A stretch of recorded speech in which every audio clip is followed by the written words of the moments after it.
I bought the collapsing house across from his mansion.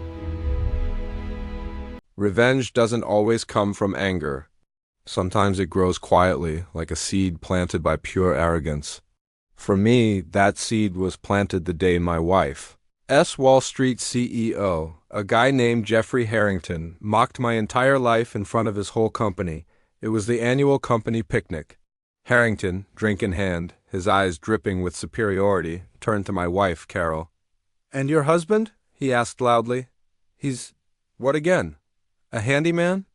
Carol squeezed my hand, her silent plea begging me not to make a scene. I kept my voice even. "I'm a contractor," I said. Harrington just smirked. A builder. How adorable. You live in Oak Park, right?" "My gardener has a better place." His executives all laughed.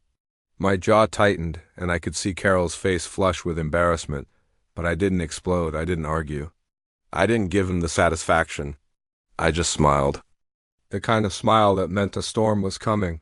Because if there's one thing my family of builders taught me, it's this: never, ever underestimate the man holding the hammer. I'd spent my life building homes, real homes, where families laughed and argued and grew. Harrington, with all his money, didn't understand that kind of value. A few weeks later, Carol came home, all excited. "Jeffrey bought a mansion in Lakeview," she told me. "It's huge, all marble and glass." Lakeview, the crown jewel of Chicago neighborhoods.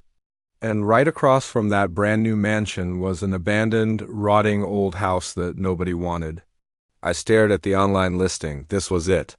This was my chance. Within days, I called my real estate buddy, Bill, and bought the worst house in the best neighborhood. $850,000. It was a huge gamble, but a calculated one. When I told Carol, she nearly fainted. "You're what?" she yelled. I just smiled. "I'm investing," she sighed, half frustrated, half amused. "Just don't get yourself arrested," I promised her. "Everything will be legal." And it was. It was just going to be very, very loud. We moved in our equipment, permits proudly displayed for everyone to see. Everything was by the book. But construction, by its very nature, is hell for the neighbors. We started at 7 sharp every single day, the earliest moment legally allowed. Jackhammers, concrete mixers, the sound of roof demolition echoing through the pristine, quiet streets. Dust clouds drifted across Harrington's perfect luxury lawn. On the day he officially moved in, we, coincidentally, had 3 cement trucks scheduled for delivery. His shiny new BMW rolled up slowly, swallowed in a cloud of exhaust and chaos. He stepped out wearing a pastel polo shirt that probably cost more than my monthly mortgage and was immediately coated in a fine layer of dust. "This is unacceptable," he yelled, marching over. "I'll have this entire site shut down." I lifted my hard hat and gave him a friendly nod. "Afternoon, Mr. Harrington. Welcome to the neighborhood." His jaw dropped. "You? What are you doing here?" I gave him my best professional smile. "Oh, I own this place. It's a long-term renovation. Might take 2 years, maybe more." "You can't be serious," he sputtered. I replied, "I'm always serious about quality construction." The vein in his forehead throbbed beautifully. For months we worked legally but strategically. We scheduled all the noisy tasks during his weekend brunch parties. Our biggest delivery trucks always seemed to arrive right in the middle of his fancy investor dinners. Dust drifted elegantly over his swimming pool whenever he had guests. And yes, we worked on weekends with the proper permit, of course. The other neighbors hated the noise, but they hated him more. The man who once bragged about living more appropriately for his status now lived next to Chicago's loudest legal construction zone. He tried everything. He tried bribing city inspectors. He threatened lawsuits.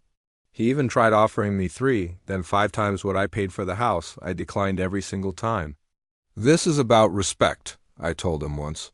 He didn't understand it then, but he would. Months passed and Harrington started to unravel. Carol told me he was missing meetings, snapping at employees, and making costly mistakes. Clients were leaving him. His neighbors were freezing him out. His marriage was crumbling under the stress. Then came the garden party incident.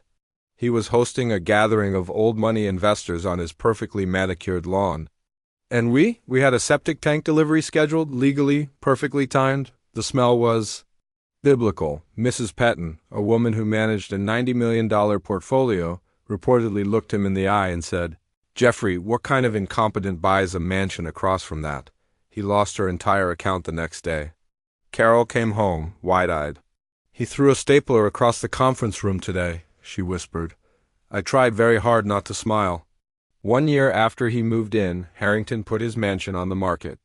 It was a desperate sale at a 40% loss. I stood on my site watching the movers carry out his furniture. He walked over, completely defeated. "You win," he said. "Are you happy?" I looked him straight in the eyes. "You built your mansion with arrogance. I'm building mine with pride. And now you finally understand the difference." He didn't reply. He didn't need to. He just got in his car and drove away, a king stripped of his crown. But the story doesn't end there. The elderly man who bought his mansion was a dream neighbor, friendly and kind. Months later, his son moved in to help take care of him. One day, he casually mentioned, "I'm the new CEO over at Midwest Trust. We just hired someone from Harrington Global, a guy named Harrington. Smart fellow, just needed a little humility." I nearly choked on my coffee. Life can be poetic. Then Carol came home, beaming. "I got the CEO position," she said. "What? Over who?" I asked, stunned. "Everyone," she said. "Even Harrington recommended me. I couldn't believe it." "Seriously?" She nodded. "He told the board that anyone married to a man with your integrity deserves the job." Integrity. The very thing he once mocked me for. A few weeks later, I got an email from Harrington. The subject line was renovation. It said, "Carpenter, I need my new office renovated. Williams recommended you. Tuesday at 2 p.m.? P.S. Oak Park does have character." "You were right," I replied with one word. "Available. Sometimes revenge just tears a man down. But sometimes it rebuilds him into someone better. It's just like any old house. You strip out the rot, rebuild the foundation, and you might just end up with something stronger than before. And nobody knows that better than a builder." Thanks for watching.